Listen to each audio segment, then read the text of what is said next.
Hey guys, how you doing? I hope you're all doing well. And today I'm going to be talking about summarized written text. And without any further ado, I'm just going to get straight into it. I'm going to talk about the key information first. So this question is fairly important, and you get between 2 or 3 questions.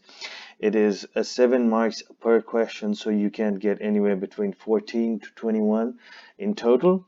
And each question gets a 10 minutes answer. The next thing you need to know is this is a one sentence answer. So in your answer, you only give one sentence to summarize what you read. This next thing you need to remember is you can write between 5 to 75 words in that one sentence. If you don't do this, you lose your marks for form. Then the last thing I want to say is, in my opinion, ideal word count would be somewhere around 65. Okay.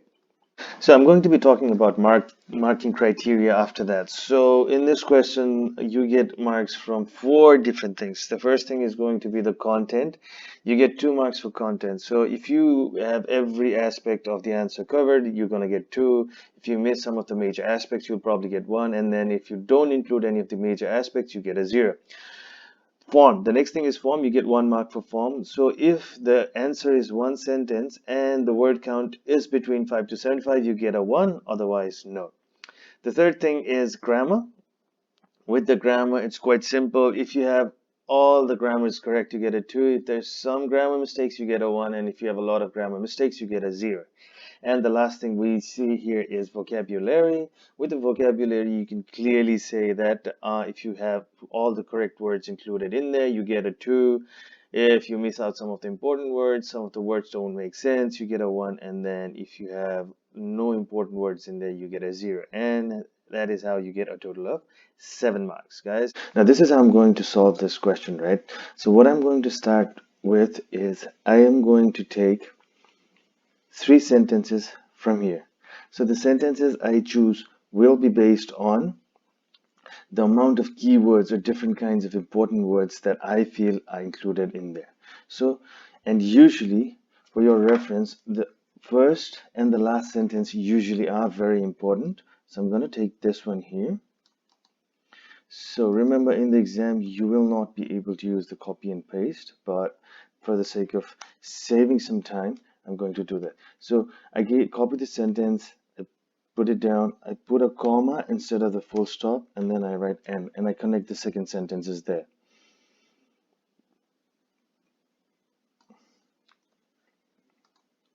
As you can see, I just copy and paste. And please make sure that the capital letter is reduced to so small letter, because you can't have a capital letter in the middle there. Once that's done, I'm going to put another comma, and then I'm going to say and. And for me, this sentence here looks really good, right? Just going to put that there. And remember here, this and a but. Those words don't go together. So I'm going to remove the and. I'm going to make the B small. Okay, now I'm going to put a full stop in there. Now let me read it. Armed police have been brought to New South Wales schools to reduce crime rates and educate students, and the 40 school liaison police officers have been allocated to public and private high schools across the state.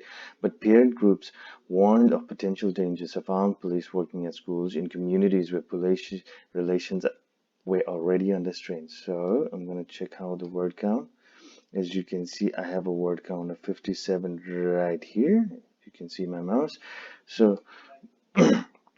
So with this, what I did here was I chose 3 different sentences. I joined these together to make one complex sentence. I used comma and then end in the first one. In the second one, I used a comma and a but to join these sentences. So my friends, 1, 2, 3, 4, 5. So this is how you can get a good marks in this using this technique, and I'll tell you why this technique works. This technique works because, as you can see, we've copied the sentences exactly from the passage. If there is no grammatical error in the passage, you won't be making grammatical errors in your answer, right? So you get a 2 for grammar out of 2. Second thing is, as you can see, the word count is 57, which is between 5 and 75 words, and this is one sentence. So you'll get 1 for form. Again, we chose a lot of important words in here, so we will definitely get a 2 for vocabulary. And similarly, we also chose the sentences based on their content, which means we will get a 2 in contents. So we will get a 7 out of 7. There is, however, a small risk that if you are unable to choose the correct sentences, you might get just a 1 instead of a 2 for your content. But in most cases, if you practice well enough, you won't go through that. So you'll get at least a 6 out of 7, but most likely get a 7 out of 7 if you use this technique for summarize written text. Now, I've got to tell you, if your English is good, if your grammar is really good, you can choose to include half a sentences. But if your English is not top notch, if you are always scared about getting your grammar mistakes, I highly suggest you don't try breaking up the sentences. So, what can happen when you break up the sentence is you can make grammatical errors, and if that happens, you'll probably lose a mark from your grammar section, and we probably don't want that happening. So my suggestion is, please try and include the whole sentences as much as you can.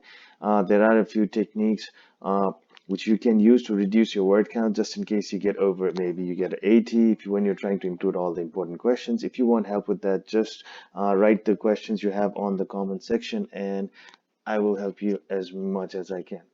Thanks for that, guys. Hope you do really well in your PTE, and best of luck to you.